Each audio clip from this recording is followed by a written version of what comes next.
All right, good morning again, Upper Room. I won't say good morning, I'll say good evening.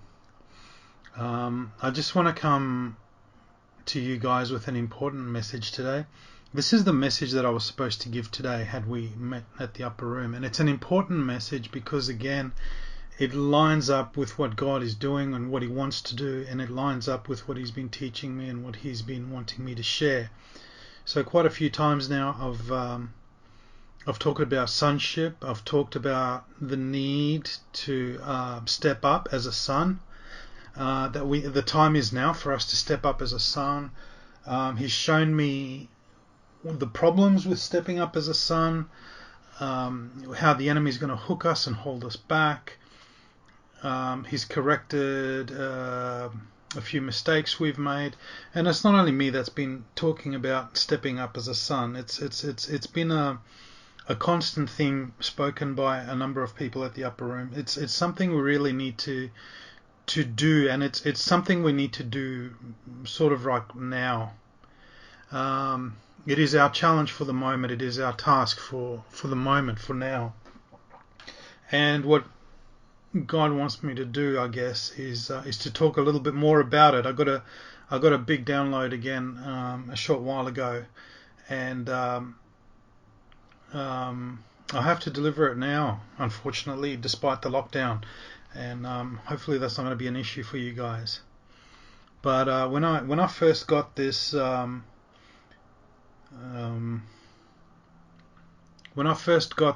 download, it all began with the question or two questions, and that is God asking me, how long are you going to wait?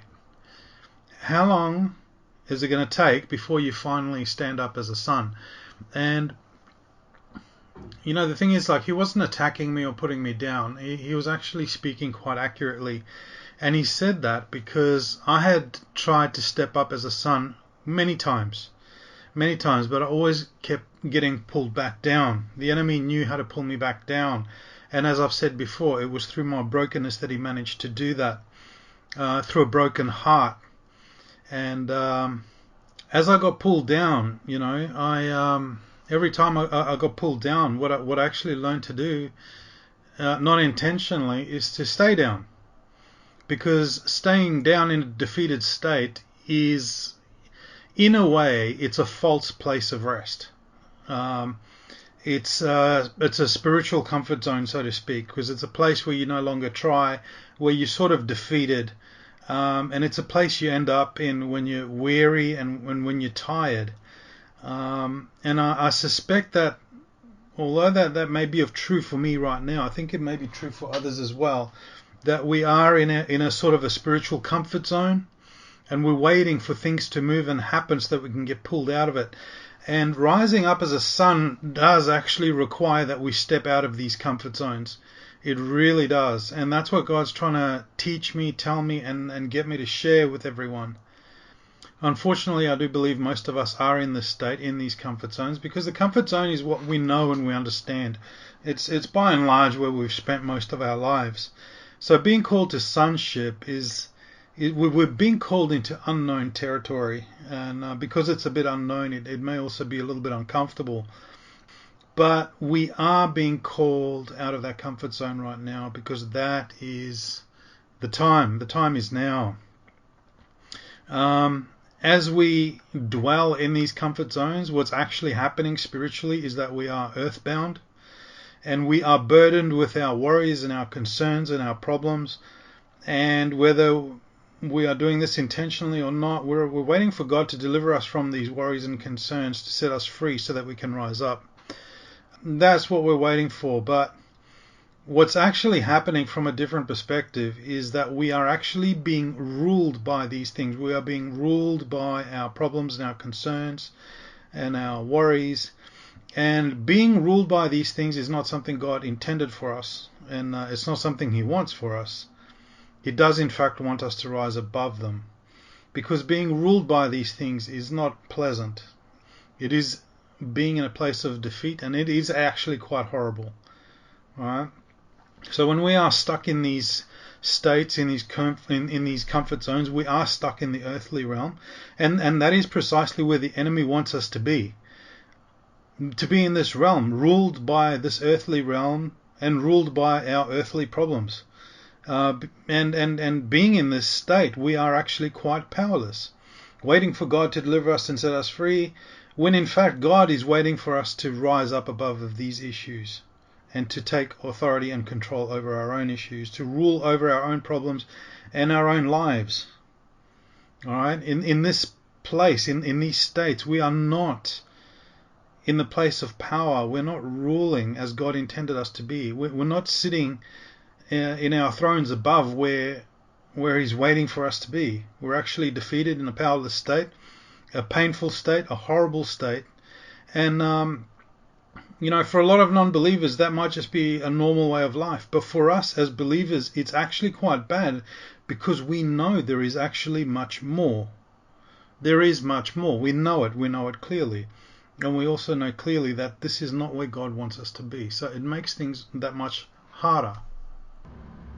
So here's the thing about our spiritual comfort zones, is that they can be comfortable on some level, even though they are painful, and even though they can actually bring us a lot of anguish and suffering.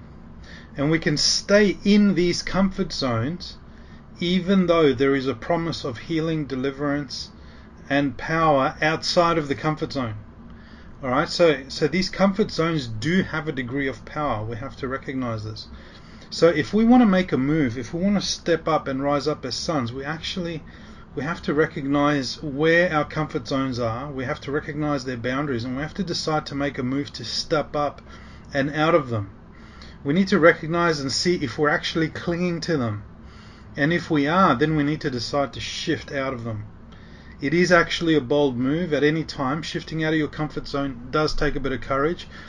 But in this instance, God will reward that boldness. I mean, that goes without saying. Stepping out of your comfort zone and stepping up as a son, that's one of the things we're going to look at. But ultimately, we don't know what's going to happen. It's very much like stepping out onto the water. But God will reward it. If we remain in our comfort zone, I know very much that the enemy wants to keep us here. And to some degree, he does manage to keep us here.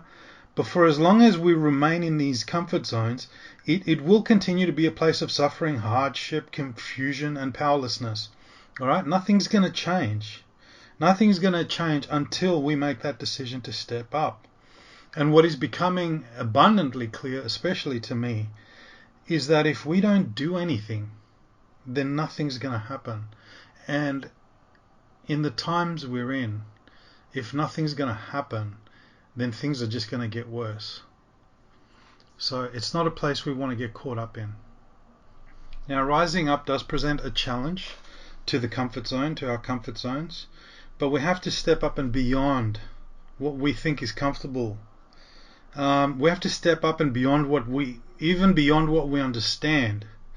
And yeah, I'm not going to sugarcoat it. Rising up is not actually easy. But, we shouldn't expect that. We shouldn't expect it to be easy. Rising up as a son is about overcoming. We are called to arise, and to arise also means to overcome everything that stands in your way. All right? The book of Revelation speaks a lot about overcoming. All right? So let's have a look at some of the verses in Revelation that talk about overcoming. Revelation 2:7. He who has an ear, let him hear what the Spirit says to the churches. To him who overcomes, I will give to eat from the tree of life, which is in the midst of the paradise of God. Revelation 2:11. He who has an ear, let him hear what the Spirit says to the churches. He who overcomes shall not be hurt by the second death. Revelation 2:17. To him who overcomes, I will give some of the hidden manna to eat, and I will give him a white stone, and on the stone a new name written which no one knows except him who receives it. In Revelation 2:26 it says, he who overcomes and keeps my works to the end, to him I will give power over the nations. Revelation 3:5, he who overcomes shall be clothed in white garments, and I will not blot out his name from the book of life, but I will confess his name before my Father and before his angels. Revelation 3:12, he who overcomes, I will make him a pillar in the temple of my God, and he shall go out no more. I will write on him the name of my God and the name of the city of my God, the New Jerusalem, which comes down out of heaven from my God, and I will write on him my new name.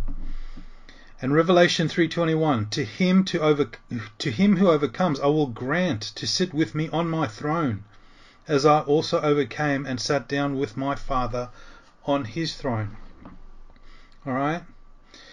We have to overcome. We have to overcome. And that's part and parcel of rising up as a son. And having to overcome means it's not going to be easy. There's a challenge involved. There's difficulty involved. There's obstacles that need to be overcome. But that's what we are called to. When you look up the word overcome in the old Greek, it's actually, I thought it was a bit soft. What it actually means is to be a conqueror. It means to carry off a victory. Okay? And that's what we are called to be. To rise up as a son means to conquer everything that stands in your way and to do what it takes to rise up. It can be a struggle. Yes, of course, it can be a struggle. And when I say that, I don't mean it to discourage everyone.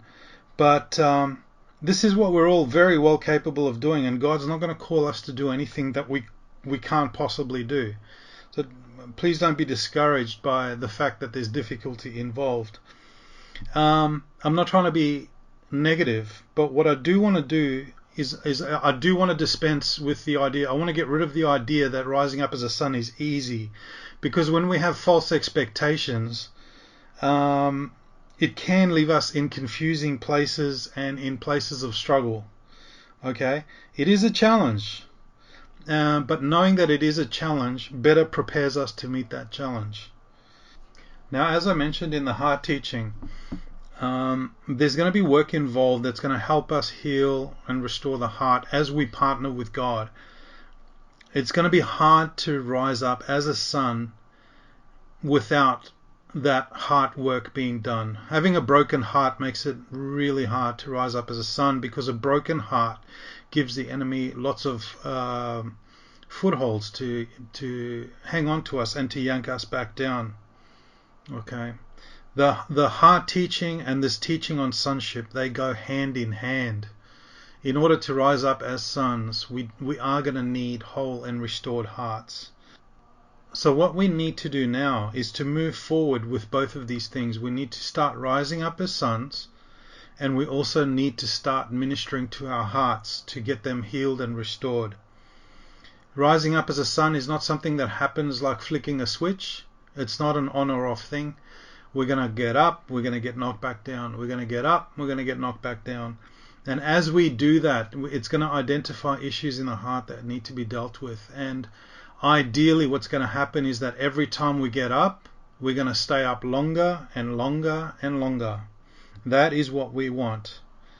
The enemy is going to use whatever strings and footholds he has available to pull us back down. Our part in all of this is to identify those strings and those footholds in the heart, bring them to God, get them dealt with so that the enemy can no longer use them against us.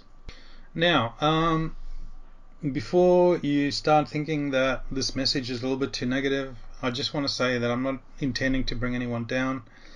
The real message here today is actually quite an exciting message. It's a very great message.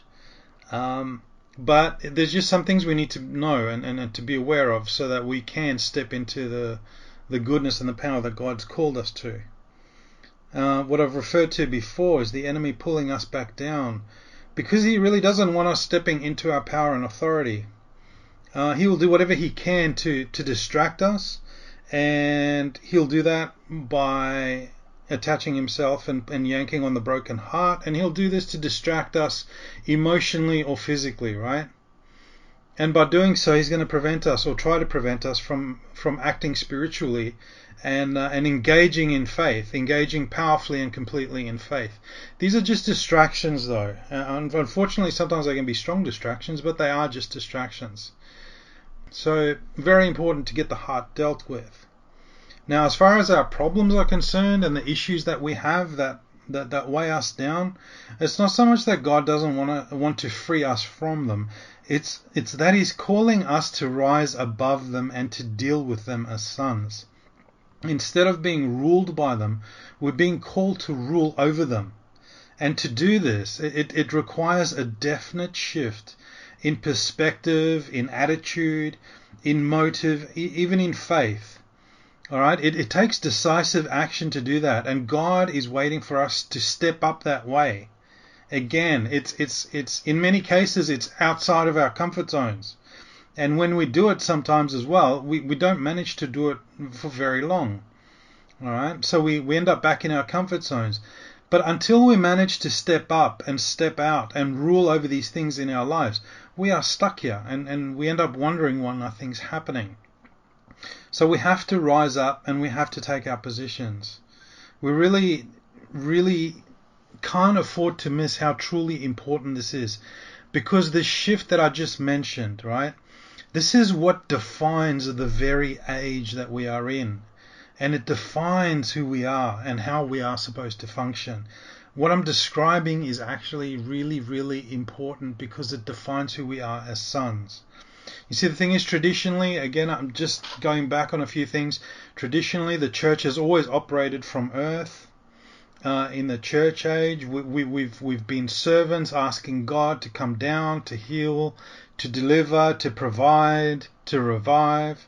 All right, this was known as the church age. And the church age ended roughly a decade ago, right? We are now in the kingdom age. And in this age, God is calling us to step into heaven and to operate from heaven as sons. All right, as it says in Revelation, as he said to John, he said, "Come up here. There are things I need to show you." That's what we need to do. We need to come up here. We need to go to heaven. The key distinction is that a son is connected to God and is connected to heaven, and a son operates out of heaven into the earth, whereas a servant operates out of earth, tries to connect to heaven, and then tries to get heaven back down to earth. All right, these are very, very different ways of operating. And if we continue now, and when I say we, I mean we in the upper room, if we try to continue to operate in the old church age ways, when God is calling us to step up as sons, then we can get ourselves into awkward positions, okay? We have to rise up as sons, and we have to learn how, but this is also not as hard as it may sound. So let's take a closer look at what it means to rise up as a son, because I recognize that it can seem a little bit abstract. In truth, it's really quite simple. And listen, if you don't know how to be a son, that is actually very okay. It's actually quite normal, because apart from a few basics, there are very, very few people, if any at all, that know what a full son looks like and how a full son operates. It's quite okay to not know how to be a son, because that's where we all begin. That's where we all start from. Now, this is where it all begins, right? It begins as you step up and you take your position in heaven as a son by faith. You don't have to see anything, you don't have to hear anything or experience anything. You just have to believe it and do it. It's really that simple. The last time I spoke about it, I compared it to putting on a jacket, right? Putting on a jacket is something you barely think about. It's the same thing. Stepping in as a son is as simple as putting on a jacket. And we are all capable of transcending this way. And we all need to take that step forward. What's most important to rise up is that you know who you are, and that you also be who you are. It's not enough to know who you are. You actually have to step into who you are, and you need to be who you are.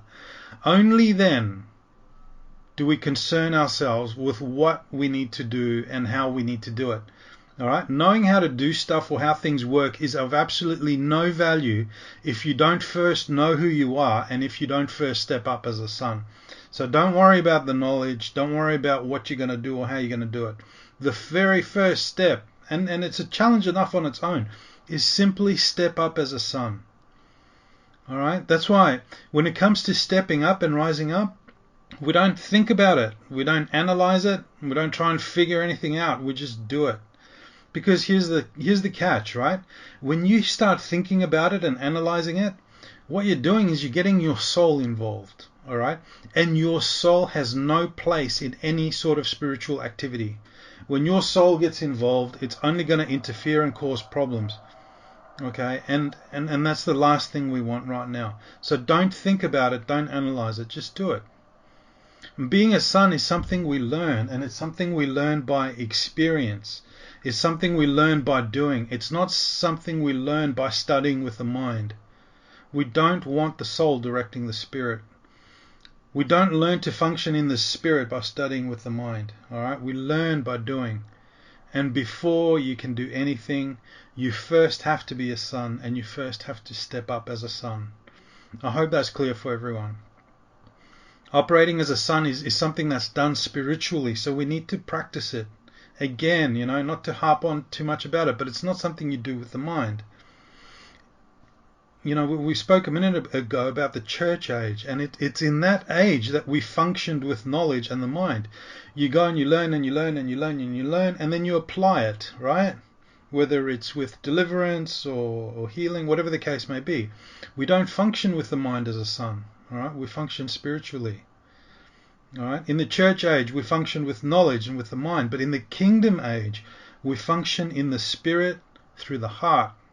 All right? So just to be clear, it's okay to be a son without first knowing how to be a son. All right? Don't worry about that at all.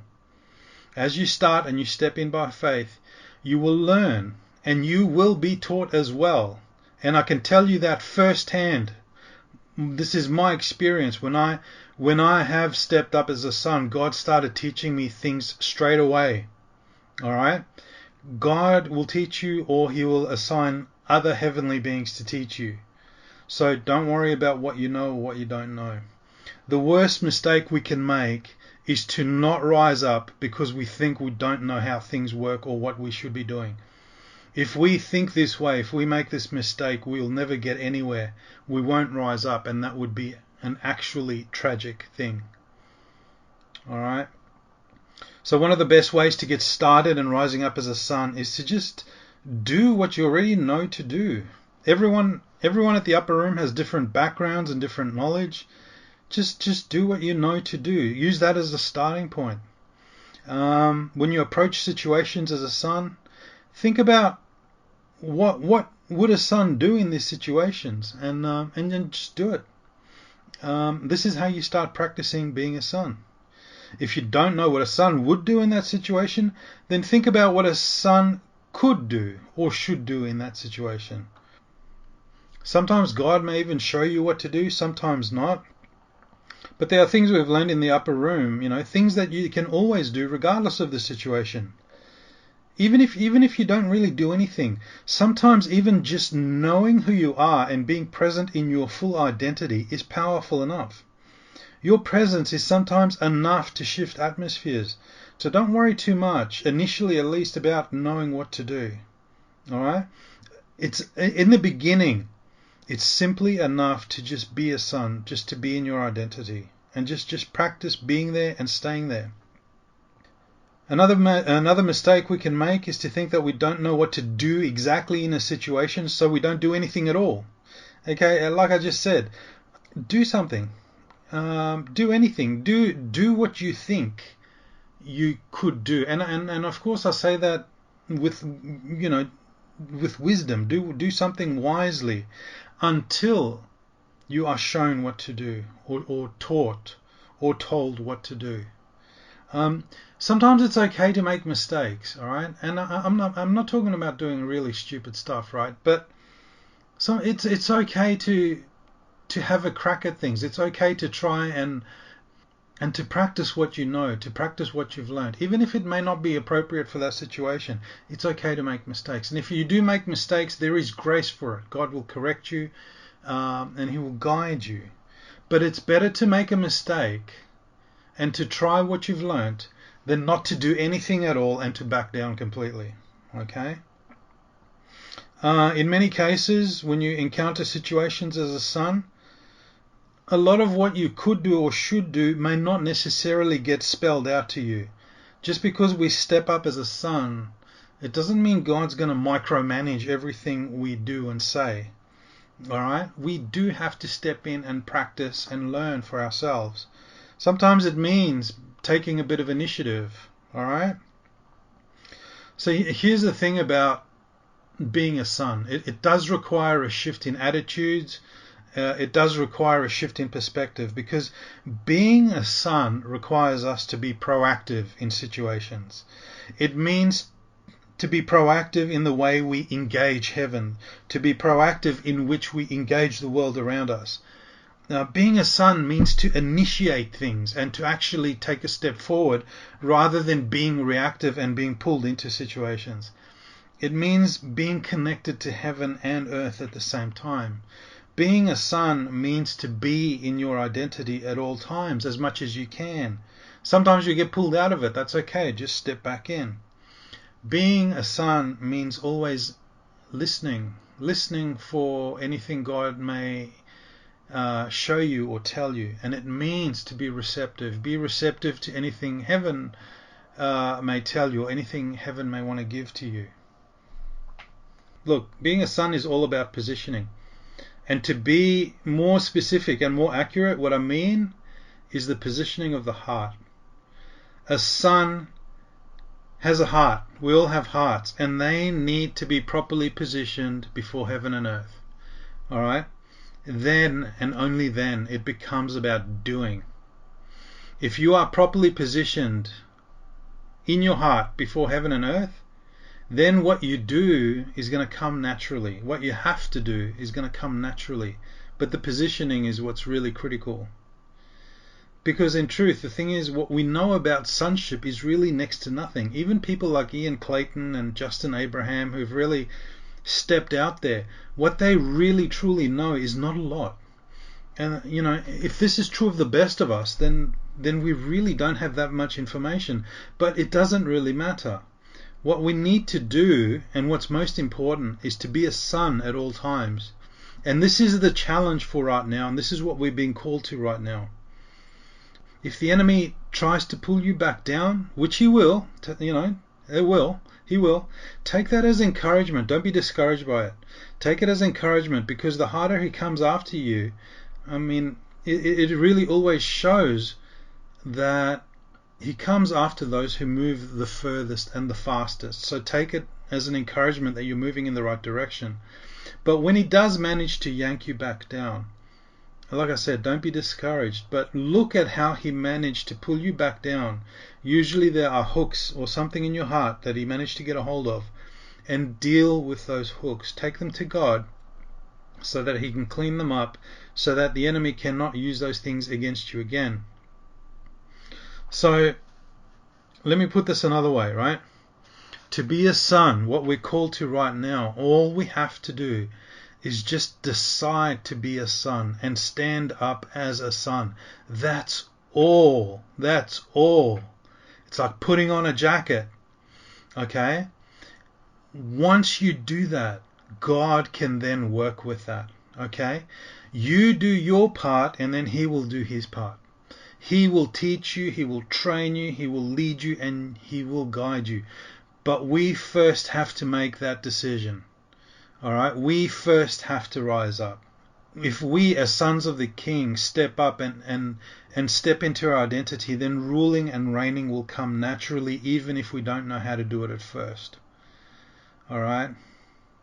All you need to do is do what you know, and then trust God with the rest. And God will then steer you, he will correct you, and he will teach you. Don't depend on knowledge, don't count on knowledge. Just move in faith and move on what you have. Let God worry about the rest. What I discovered in my in my rising up is that there's an old adage that says, you can't steer a bike that's not moving. And that is true. All right, God can't steer you, direct you, help you, and guide you if you're not first standing up and rising up as a son. Okay, so count on that, and I'm encouraging you all to do that, because it's quite wonderful and amazing when it does happen. God will move you, teach you, And he will do so at a pace that you want. So if you want to move quickly, it's well within your grasp. All right, but he's going to match our own pace and what we are comfortable with. So feel free to move as quickly as you like. Now, what I'm also realizing is that becoming a son is actually a transformation or a metamorphosis, if you want to use the scientific word. We are being transformed from human beings, I guess, to sons, right? And unfortunately, we end up in this position where we wait on God to transform us, but at the same time, He is also waiting for us to undergo transformation ourselves. And we get stuck in this place and nothing happens, right? And we get stuck in this place because we expect God to do things for us when we, in fact, have everything to do this ourselves. It's something we need to initiate. It's something we need to step into. So let's take this process of transformation upon ourselves. Because God has already done everything. He's given us all that we need. All we need to do is just take it, receive it, and step into it. And this is actually exciting news because transformation is right in front of us. It's right in front of us. There's no delays. There's no obstacles. It's there for the taking. And it's up to us. All right? Nothing is withheld or delayed. It's there to be taken. And that to me is really, truly exciting stuff. This is what we've been called to, and we can step into it right now. And yes, of course, although I'm talking about sonship and transformation, the truth is that I don't actually know what it's going to look like or what the process is going to look like. I don't know. God hasn't shown me that. But what I do know is that it's something that has to be done. And I suspect that it's going to be much like everything else. You take one step forward, and as you do that, the next step will be revealed to you. Okay? When a worm or a caterpillar goes into its cocoon to be transformed into a butterfly, I'm pretty sure it doesn't know every step that's going to take place. And I'm pretty sure it doesn't even know what it's going to look like at the end. But it just takes it a day at a time. And that's what we have to do, one step at a time. So let's step forward in faith, because this is what we've been called to. This is what we've been waiting for. And this is actually what we've been preparing for at the upper room for years. Yeah, I mean, this has been the case ever since Jody and I came to the upper room. I mean, we've been learning about it since then. It's been about 4 or 5 years. The time is now, so we need to go forward boldly. We need to move confidently. We need to commit 100%. And here's the thing too, right, guys? We need to step up as sons, not only for ourselves, but also for others. All right? I mention others too, because what's at stake here is not just our sonship, but the rising up of other sons. Unfortunately, others will not rise up until they can see the possibility of rising for themselves. They need to see other sons rise up first. They need to see it with their own eyes before they're encouraged to take that step in faith. Okay? They need to be led and shown the way. So I believe that right now we are at the tipping point. Things are about to move and start happening. But I also believe that we are the head of the spear. And if that is true, then other people will, whether they're expecting it or not, they will look to us to set an example. So what we have to do is we have to step forward and step up rather than wait for others to show us the way. All right? We need to do this for ourselves, for our family, for each other, for our nation, for our states. We need to do this for God. But we also need to do this for all the other sons out there that are waiting. Perhaps they may not even know that they can rise up as sons, or that they need to rise up as sons. They're going to have to see it for themselves. And I believe that we are amongst a group of people that are going to lead the way. All right? In this day and age, I don't have to lay it out. Everyone knows that everyone's looking for hope. All right, everything looks so bleak with what's going on, and everyone's looking for hope from somewhere, from someone, you know. And we as believers, we as followers of God, we should not be looking for help from anyone else, and we certainly shouldn't be looking at getting help or hope from this world or anyone of this world. All right, we should not be looking for worldly leaders. We should be standing up ourselves and leading. And we are the people that other people should be coming to. We are the ones that should be providing hope and leadership and strength to others. All right, this is what God is calling us to do. And I'm not sure this is something we quite know or understand. And we need to take God at His word, and we need to start rising up. So what I'm saying is, give it a shot, and don't wait until you are convinced about it, and don't wait until you are comfortable with it. Don't wait until sonship enters your comfort zone, because that's never going to happen. This is where faith counts. We have to step in and rise by faith. Give it a shot. Get in there and get up and try and stay up. That in itself is enough of a first challenge. So yeah, of course, we don't know how to be a son because we've never been sons before, right? So it's okay to make mistakes. It's okay. Just do everything you know how to do. Be a son and don't hold back. Practice to find out how to receive stuff. Practice to find out how to do stuff. Practice to see how things work and how you can make things change, and practice to see how you can rule. This is a new way, and it's much more powerful than the old way. But you won't benefit from it unless you embrace it and step into it. There is actually no limit to how high we can go or what we can do. So don't let the fear of disappointment hold you back. Don't let the fear of failure hold you back. Don't let anything hold you back, in fact. In fact, what you could do is just pick some things in your life, things that have been ruling over you, right? Pick some things and practice on them. Practice rising up as a son and ruling over them, all right? Every time we connect in the Spirit and step up as a son, try and do it bigger and better and longer than before, because this is how we exercise ourselves spiritually. Let's explore the opportunities and the potential that is available to us as sons, because there are different levels to which we can immerse ourselves in the Spirit. Sonship is a whole new world for us. It's a sphere that has yet to be explored, and it's a sphere in which we're called to operate. This is actually an exciting, wonderful, and amazing thing, but we haven't truly stepped into it yet. So let's really get into it and go after everything we want and need.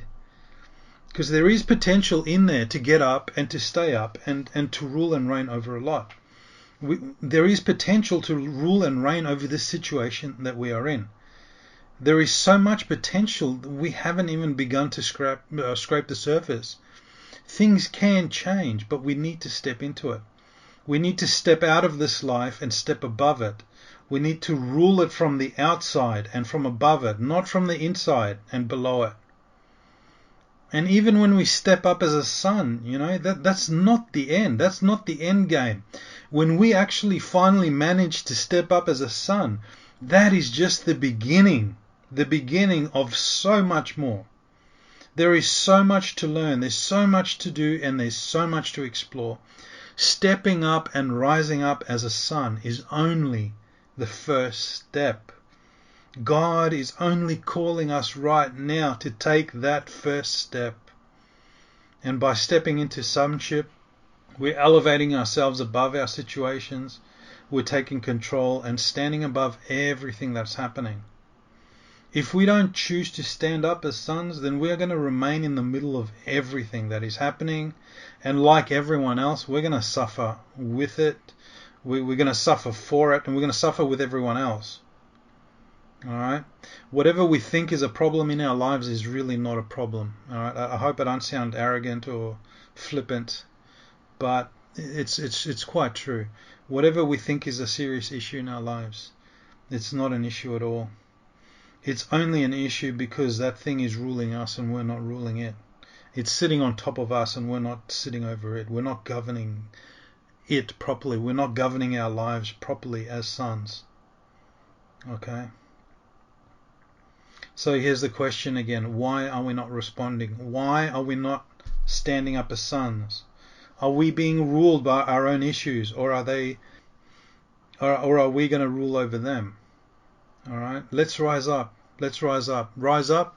And as you rise up over your own life first, over your own issues first, over your own challenges first.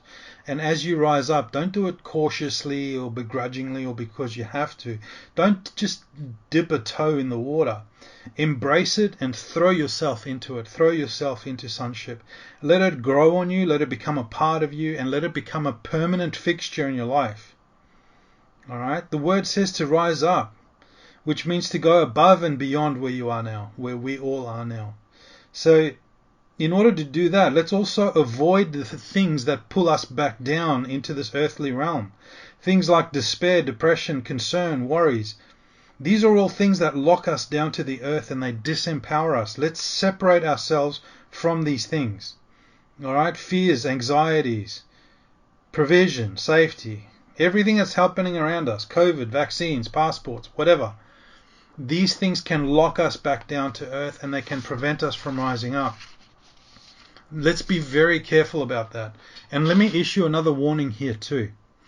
The stuff that's happening with COVID and vaccines and passports, these are all hooks that can prevent us from rising up as sons. These are generating fears and anxieties that plague everyone who's watching, everyone who's awake. And they can infest us too. These fears and anxieties can infest us too. And they will achieve nothing in us but keep us trapped in this earthly realm. So, look, I've been following very closely what's been happening. And I do have a deep desire to join in with protesters and to fight. I do have a deep desire to get political. But I've had to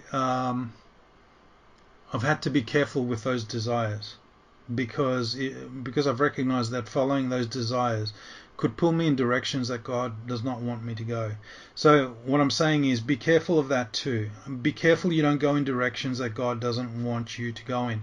Be careful you don't get caught in this physical realm, in the political realm, in the social realm, to such an extent that you could miss what's happening in the spiritual realm.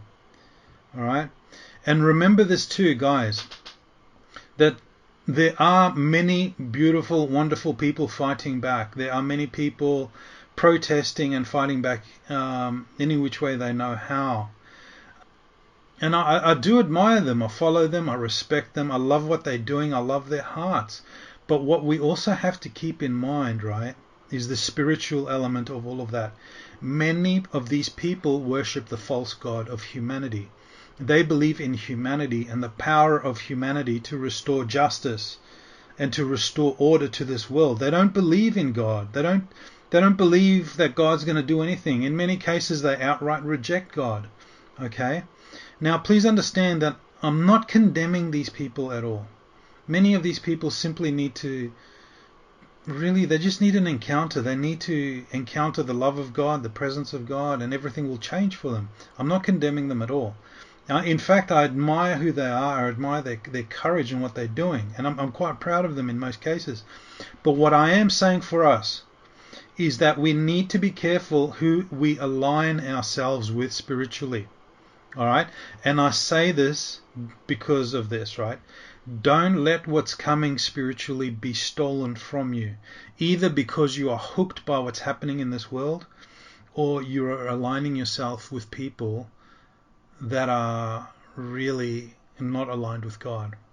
Okay? Let me finish up with this, right? When you function as a son, be careful not to try and fit it into any expectations you might have about what it may look like to be a son.